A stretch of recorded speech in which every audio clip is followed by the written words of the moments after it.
Welcome to the RJLT Economics. In this podcast, I want to discuss de-globalization. I want to divide today's podcast into three sections. First, I want to give a little bit of background of the thinking of de-globalization, especially in countries that are leading it. Secondly, I want to discuss my take of what globalization actually has entailed in the West and in the East, in the North and in the South. And finally, I want to talk about seeing that what globalization has meant, what unwinding globalization would mean. And that, of course, would be the opposite, right? And what it would not mean. And this is to contrast that which is being discussed and talked about in the West, in places where deglobalization has been promoted. And this, of course, ties the discussion back to the first section. Now, let's begin with the first section. Deglobalization. As I have noticed, I don't know if my listeners, whether you have noticed this at all, but in the last decade, there has been a growing call for deglobalization, primarily in the Western quote-unquote liberal democracies. This voice, in the beginning, I would say a decade ago, was only among those who are researchers, thought leaders, some economists, and some management researchers. I was in a department that in France, that was it's a strategy department where there are some professors who have started at that time, who had started discussing deglobalization, and this was to be a trend. And from their point of view, and from the point of view that, of course, let me just roll back a little bit. In the beginning, it was that only those thought leaders, and then we see that growing calls. Most evident in, I would say, from the era of perhaps the second term of the Barack Obama administration, and this grew into the Trump administration. And at that point, as Trump was talking about sanctions and as Trump started the trade war with China, that was when deglobalization became mainstream. It was no longer just only a discussion among some thinkers, and those thinkers, as was Trump, and as are Trump's followers, their point is that the process of globalization has led to the deindustrialization of the West, of the global North. In other words, that a process of deglobalization is necessary for the West, for the North. Let's just say the West from now on. For the West to re-industrialize, for it to solve a lot of its social problems, such as widening wealth gap, such as unemployment, such as unemployment and underemployment, and such as unfairness, all sorts of unfairness in the societies, and perhaps also a bit of the violence in the societies, which are the result of inequality. Right. That was their point. And my point is quite different. I'm not going to dwell on what I think that they are thinking. You can read on what they are thinking and what they have been saying. So now let's move on to the second section, and which is what I think globalization has meant. And this is perhaps a view that it's a little bit more traditional, but I think just because something, a view that is more conventional, does not mean that it is a view that is wrong. And I'm going to divide my view on, my explanation of the view on globalization to what happens in the West and what happens in the East. What happens in the West is that it was actually a stage of the development of capitalism. Remember, capitalism is really the seek of ever higher efficiencies, and it's an efficiency of profits. And by seeking higher profits, a better utilization of capital, with the West, under the right circumstances, which was the end of the Cold War, what they did was that they invested in places where there were more lenient regulations, much lower labor cost, much lower resource cost, and when at a time when the cost of transportation was low and the overall global economy was quite stable, they found that by investing in those economies, they were able to extract more profits for themselves, right? And this has led in the West to widening wealth gap, right? And indeed, it was a de-industrialization. And this was, to quote Professor Michael Hudson, this was the end, or maybe the coming of the end of industrial capitalism in the West. And in capitalism, it was really the manufacturing of goods and services that results in profits and earnings, right? But instead, what has developed is what Michael Hudson calls financial capitalism, and what a lot of other more traditional economists call the financialization of the economy, and what I would call the virtualization of the economy.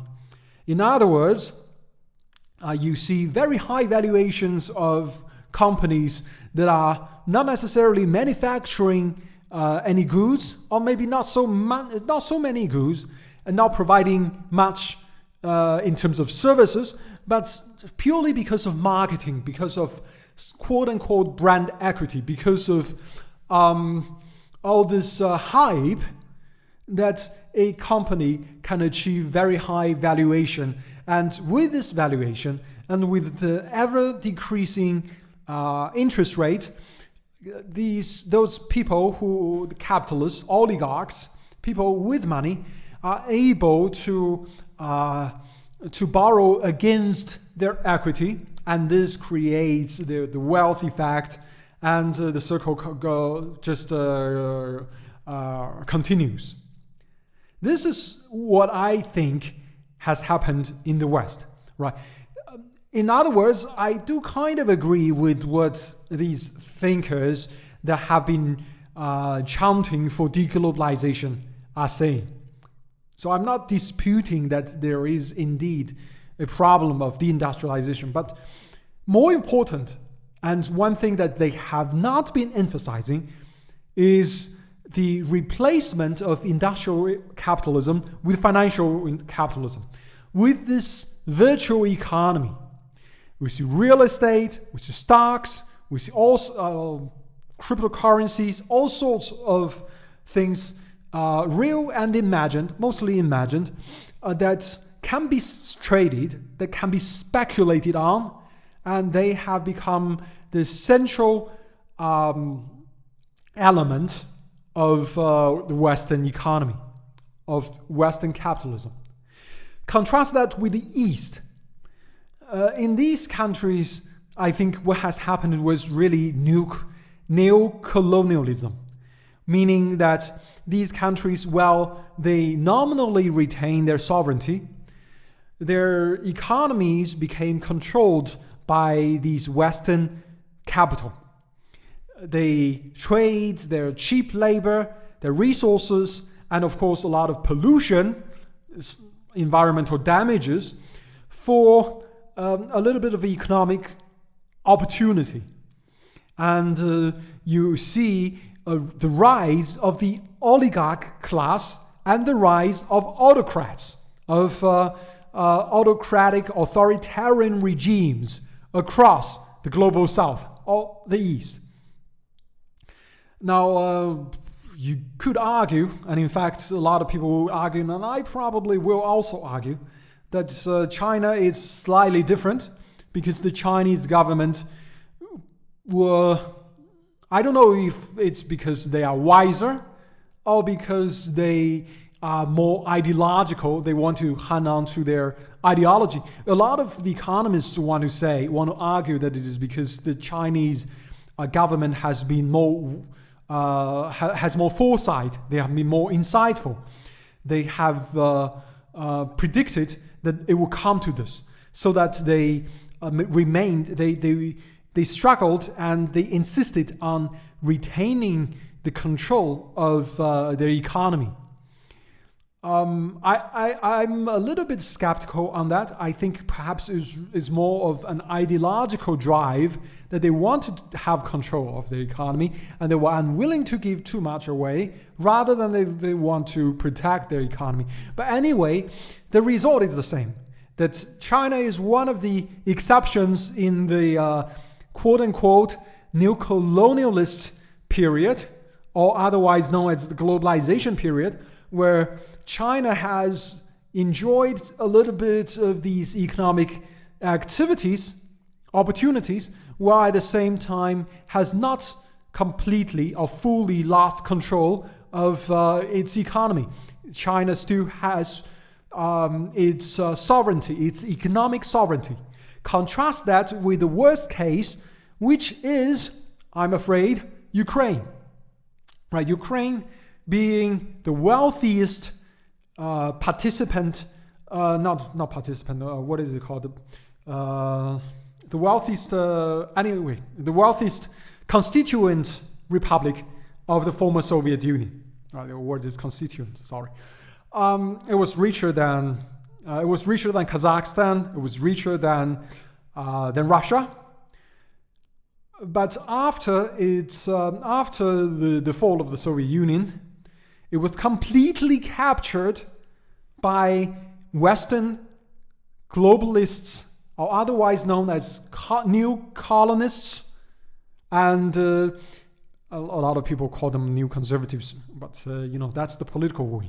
The economic wing are those globalists or Neo-colonists. What they have done is they created an oligarch class. They made the country more authoritarian than it had ever been. It has been much more authoritarian than it is in the Soviet Union. I would argue that it is worse than it was under Stalin. And in fact, I think personally that this is very unpopular opinion. I think Stalin was a great leader, possibly the best leader that Russia has ever had. But that is a discussion that I don't really want to have in today's podcast. And of course, I'm not denying that Stalin has committed some atrocities, because he's absolutely a dictator.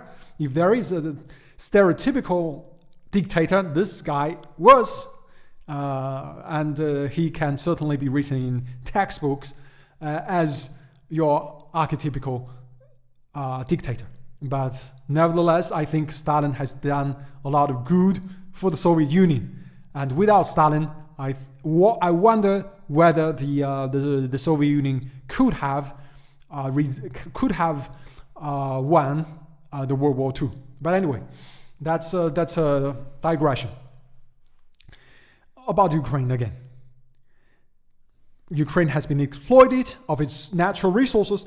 It is one of the it should be one of the wealthiest countries because of its wealth of natural resources. It has been exploited of its labor. We know that there has long been, in the last 3 decades, a problem of human trafficking, particularly of women, young women, and a lot of them come from Ukraine. Most of them come from Ukraine.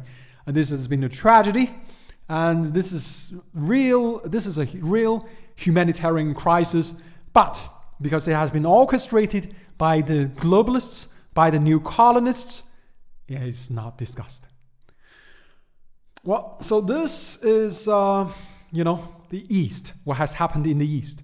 So if I'm to summarize, what globalization has happened, in my view, is that in the West, it has enriched those who, perhaps 1%, 2%, or the capitalists, the oligarchs, whereas for the working class, they have been really betrayed. The middle class has been undermined, and that's basically what happens in the West. But nevertheless, because of this wealth transfer from the East to the West, the middle class and the working class in the West still have managed to retain a level of standard of living that is superior to those in the East. And even though they have been undermined, they have seen rather stable and even rising living standards. In the East, there has been in some places, notably in China, rises in living standards. But in other places, in vast areas of Africa, particularly in Central Asia, but also in the Middle East, a lot of places, and I would also argue in parts of Latin America, and certainly in large parts of Eastern Europe, standard of living has not risen. Take the example of Ukraine again.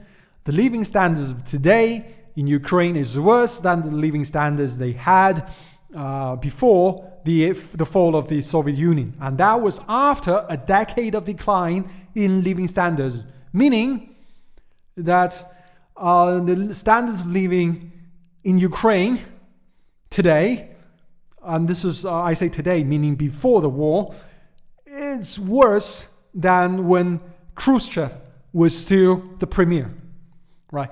It was, and I think after the war, it would really go back to when Stalin was still the premier, the secretary.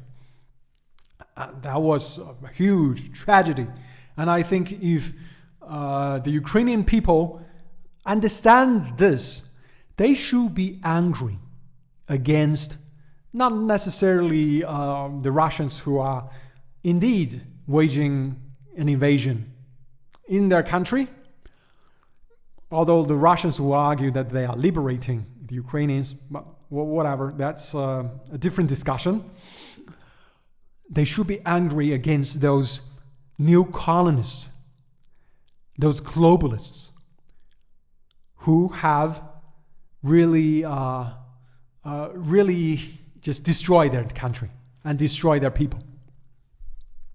Now let's move on to the third section, which is what I think is going to happen, because with the sanctions that has been introduced by those in the West in the last month and plus, we are seeing that the train of de-globalization has really left the station. There is no turning back. We're going to see de-globalization for sure. And what will happen, I think, is really not entirely what the thought leaders that I discussed in the beginning of today's podcast, what they have foreseen. Because what they were saying was that with de-globalization, industries would be brought back to the West, and the West would re-industrialize, and that they will be standard of living will rise again further, and inequality will fall. I don't think that this would happen. Just because the world is de-globalized, just because the East will no longer be supplying cheap labor, cheap goods, cheap resources to the same degree that it has been, does not necessarily mean that the West would be able to build an industry that can compete on the global stage. Because de-globalization does not mean the erection of a quote-unquote iron curtain. It does not mean that there will no longer be any trade. There will still be trade. And that's simply because of the West, after all, it's still capitalist. They can't erect an iron curtain and say that, no, we don't want to buy better goods at a lower price. They will still want to buy better goods at a lower price. The problem is that the West, being starved of cheap labor and cheap resources, and burdened with high levels of debt and decades of reckless monetary policies and fiscal policies, it is very inefficient. They have a very inefficient economic system. For this economic system to compete, to revert back to develop an industrial capitalism, it needs to deleverage completely. This means that living standards will fall dramatically. This means that only after the wages of people in Western Europe and North America match those in the East, and when they are able to obtain resources that are, about the same cost, and plus they need to have the same levels of technology and perhaps better, higher productivity, only then can they really compete in a deglobalized new economic system. I must emphasize, deglobalization does not mean that one part of the world is completely carved out from the rest of the world. It simply means that the supply chain, that this new colonialism will no longer be. It simply means that there will be a fairer economic order. And this is one that is de-dollarized. And this is also why I titled today's podcast, De-Globalization, De-Dollarization, and De-Colonization. It is my view that globalization is a way of neo-colonialism, another term of neo-colonialism, if you will. And with deglobalization, actually, what will benefit are those countries where they are able to compete on a fairer ground. And for them, there will be a period of slight difficulties. But nevertheless, it does not mean that it will be the end, right? That the West will be fully industrialized. They will be so much superior, and the East would decline again. Rather, what I foresee is that there will be a period of turmoil in the Western economy, and afterwards there will be a fairer competition. I foresee a competition that is, I foresee that, as I mentioned numerous times, the North America will remain competitive, but Western Europe will not. And that is not to say that Western Europe will be exceptionally poor, that it will be as poor as, say, Central Africa.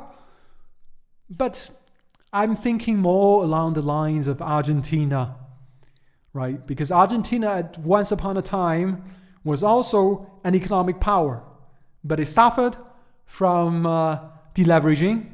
It suffered from the period of the Great Depression, and then it had a prolonged period of instability in their economic, financial, social, and political systems.